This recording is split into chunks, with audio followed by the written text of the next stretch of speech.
آئیے سنتے ہیں ایک خوبصورت کہانی وصل حیات۔ تو پیش خدمت ہے ایک خوبصورت کہانی پیش خدمت ہے۔ پسند آئے تو لائک شیئر اور سبسکرائب کریں۔ سارا اور آمینہ کی پریشانی۔ رات کے 3 بجے تھے، شہر کی روشنیاں مدھم پڑ چکی تھی۔ سارا ایک ذمہ دار اور خیال رکھنے والی لڑکی اپنے کرائے کے 2 کمروں کے فلیٹ میں کھڑکی سے باہر جھانک رہی تھی۔ وہ پریشان تھی کہ کیونکہ اس کی روم میٹ آمینہ ابھی تک گھر نہیں لوٹی تھی۔ سارا دوسرے شہر سے اس شہر میں نوکری کے لیے آئی تھی، جبکہ آمینہ جو اپنے والدین کے انتقال کے بعد اکیلی رہ گئی تھی، اپنی نوکری سے اپنا خرچ اٹھاتی تھی۔ دونوں ایک دوسرے کا سہارا تھیں، لیکن آمینہ کی لاپرواہی سارا کو اکثر پریشان کر دیتی تھی۔ جب دروازے پر دستک ہوئی، سارا نے غصے سے آمینہ سے کہا، تم نے میری بات نہ ماننے کی قسم کھائی ہے کیا؟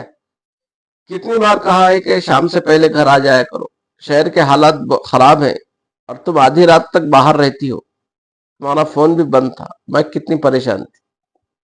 آمینہ نے معصومیت سے معافی مانگی۔ سارا، سوری یار، رضا کے گھر مہندی کا فنکشن تھا، وقت کا پتہ ہی نہیں چلا، شور کی وجہ سے فون کی گھنٹی نہیں سنائی دی۔ رضا نے روک لیا تھا کہ تھوڑی دیر اور رکو۔ سارا نے سمجھایا کہ رضا اسے اچھی نہیں لگتی اور آمینہ کو محتاط رہنا چاہیے۔ آمینہ نے ہنستے ہوئے بات ٹال دی، کیونکہ وہ ہمیشہ ہر چیز کو ہلکا لیتی تھی۔ وہ اپنی زندگی میں خوش رہتی تھی، کیونکہ اس کا ماننا تھا کہ خوشی انسان کے اپنے اختیار میں نہیں ہوتی۔ سارا، جو آمینہ کی لاپرواہی سے پریشان تھی، خاموشی سے اپنے کمرے میں چلی گئی۔ دوسری طرف شہر کے ایک ویران علاقے میں ایک خالی عمارت میں احمد، ایک خفیہ ایجنٹ، اپنے ساتھی فیصل سے بات کر رہا تھا۔ احمد کے بازو پر گولی لگی تھی، لیکن وہ پرسکون تھا۔ فیصل نے کہا، یہ کام بہت خطرناک ہے، پولیس ہر وقت گھومتی ہے، اگر تم پکڑے جاتے تو سب کچھ برباد ہو جاتا۔ احمد نے جواب دیا، ہمارے کام میں ڈر کو ایک طرف رکھنا پڑتا ہے، یہ گولی میرا کچھ نہیں بگاڑ سکتی۔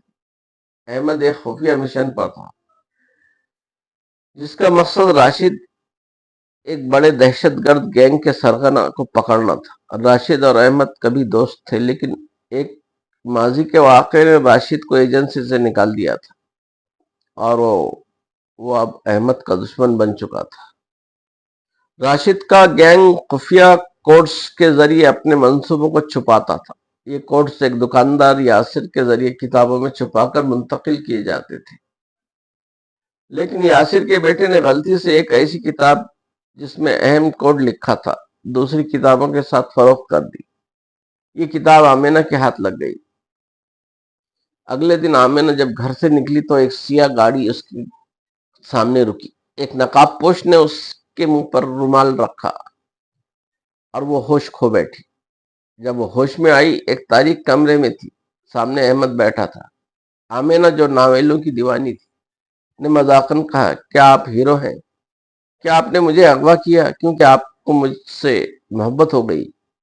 احمد نے غصے سے کہا، یہ مذاق نہیں، وہ کتاب کہاں ہے جس میں کوڈ لکھا ہے؟ آمینہ نے بتایا کہ اس نے کتاب کو غیر ضروری سمجھ کر پرانی کتابوں کے ڈبے میں رکھ دیا ہے۔ احمد نے آمینہ کو اپنے فلیٹ میں رکھا اور کہا، خاموشی سے رہو ورنہ اچھا نہیں ہوگا۔ لیکن آمینہ کی فطرت ایسی تھی کہ وہ خاموش نہ رہی۔ اس نے ٹی وی تیز کیا، کچن گندا کیا اور احمد کو چھیڑتی رہی۔ احمد، جو ایک سنجیدہ اور سخت مزاج ایجنٹ تھا، آمینہ کے شرارتوں سے تنگ آ گیا، لیکن اس کے معصوم چہرے اور بے فکر انداز نے اسے متاثر بھی کیا۔ ایک رات راشد کے آدمیوں نے احمد کے فلیٹ پر حملہ کر دیا۔ احمد نے آمینہ کو اپنے پیچھے چھپا لیا اور اکیلے 3 حملہ آوروں سے لڑا۔ آمینہ کو اپنے کمرے میں بند ہونے کو کہا، لیکن جب اس کی نظر اپنے والدین کی تصویر پر پڑی جو گرنے والی تھی، وہ اسے بچانے دوڑی۔ اسی لمحے ایک حملہ آور نے اس پر گولی چلا دی۔ احمد نے فوراً اسے اسپتال پہنچایا۔ اسپتال میں احمد آمینہ کے پاس بیٹھا تھا، اسے دیکھتا رہا۔ جب آمینہ ہوش میں آئی، اس نے مسکراتے ہوئے کہا، آپ میرے ہیرو ہیں نا؟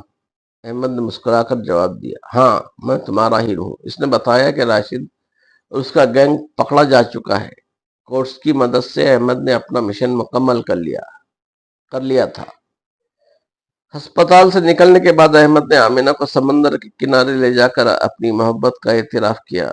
تم نے میری بے رنگ زندگی کو رنگ بھر دیے۔ تمہاری شرارتیں، تمہاری مسکراہٹوں نے مجھے جینا سکھا دیا۔